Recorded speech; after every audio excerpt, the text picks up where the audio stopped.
قرآن مجید میں جو قسمیں آتی ہیں تو ہم تو قسم کھاتے ہیں کس اعتبار سے؟ کسی عظیم شے کی قسم کھائیں گے، اللہ کی قسم، قرآن کی قسم وغیرہ. لیکن یہ کہ ظاہر بات ہے اللہ تعالیٰ سے عظیم تر تو شے کوئی ہے نہیں. اللہ جب قسم کھاتا ہے تو اس میں عظمت کا پہلو نہیں ہوتا. ہمارے ہاں مفسرین نے اس معاملے میں خام خواہ محنتیں کی ہیں. والتین والزیتون، انجیر اور زیتون پر قسمیں کھائی گئی ہیں، تو اب اس کے حوالے سے انجیر کے خواص کیا ہیں، فوائد کیا ہیں، طبی طور پر کیا اس کے اندر جو ہے وہ مفادات ہیں، فوائد ہیں. حالانکہ یہ چیز نہیں، بنیاد جو ہے صرف شہادت. اللہ کی قسم بھی ہم جب کھاتے ہیں تو کیوں کھاتے ہیں؟ کس بات پر کھاتے ہیں؟ اپنے کسی سٹیٹمنٹ پر اللہ کی قسم کھاتے ہیں کہ میں اللہ کو گواہ کر کے کہہ رہا ہوں کہ جو کچھ میں کہہ رہا ہوں یہ ٹھیک ہے، یا کسی وعدے پر اللہ کی قسم کھاتے ہیں کہ اللہ کی قسم میں تمہاری یہ بات پوری کر دوں گا. تو گویا کہ مقصود کیا ہے؟ گواہی. اللہ گواہ ہے، اللہ کو گواہ کر کے اللہ شہید بیننا و بینکم، اللہ گواہ ہے ہمارے اور تمہارے مابین. تو قرآن مجید میں جو قسمیں اللہ نے کھائی ہیں ان میں مجرد شہادت ہے پیش نظر، اس میں عظمت کا پہلو نہیں ہوتا. اس لیے کہ یہاں قسم کھانے والا عظیم ترین ہے، اس سے عظیم تر تو کوئی شے ہے نہیں. اب زمانے کی گواہی کیا ہے وہ میں آپ سے عرض کر چکا ہوں.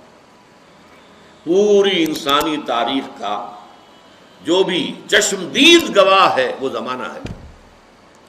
یہ زمانے کی چادر سورہ اعراف کے اندر آپ اس کو دیکھیں گے.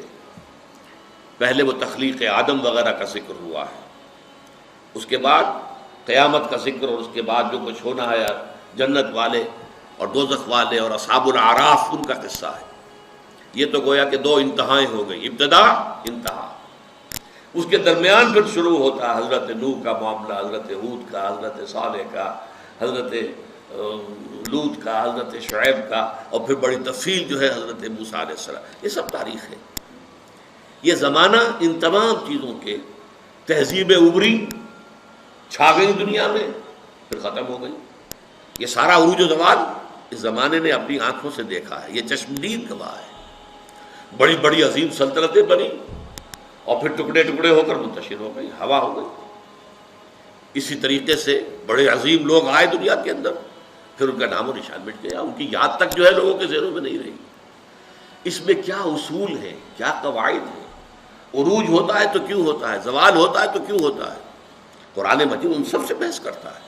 لیکن یہ کہ والعصر جو ہے زمانے کو گواہی کے طور پر پیش کیا جا رہا ہے کہ زمانہ گواہ ہے کہ تمام انسان خسارے میں ہیں سوائے ان کے جو 4 شرطوں کو پورا کرنے والے. اس میں جیسا کہ میں نے عرض کیا تھا پچھلی نشست میں، چونکا دینے کا انداز بھی ہے. جیسے یہ وقت تیزی سے گزر رہا ہے. آپ انگریزی میں بھی کہتے ہیں catch the time by the forelock, وقت کو اس کے ماتھے کے بالوں سے پکڑ کے رکھو کیونکہ یہ تو تیزی سے چلا جائے گا. اور یہی ہمارا اصل سرمایہ ہے. اسی میں کچھ بنانا ہے، اسی میں کچھ کرنا ہے، اسی میں کچھ کمانا ہے. اس کے لیے بڑی پیاری مثال دی ہے بعض مفسرین نے.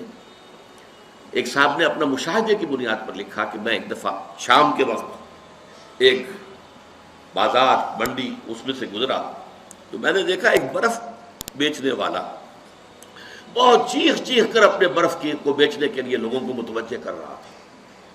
اس کی حالت جو تھی وہ بڑی ڈیسپریٹ. وہ کیوں انہوں نے سوچا؟ اس لیے کہ اس کا برف تو پانی ہو جائے گا، زیرو ہو جائے گا اگر بکا نہ. کوئی بساتی ہے، اس کا سامان ہے، نہیں بکا ہے، کوئی بات نہیں، دکان بند کرے گا، اگلے روز آئے گا، وہ سامان تو اس کے پاس ہے نا.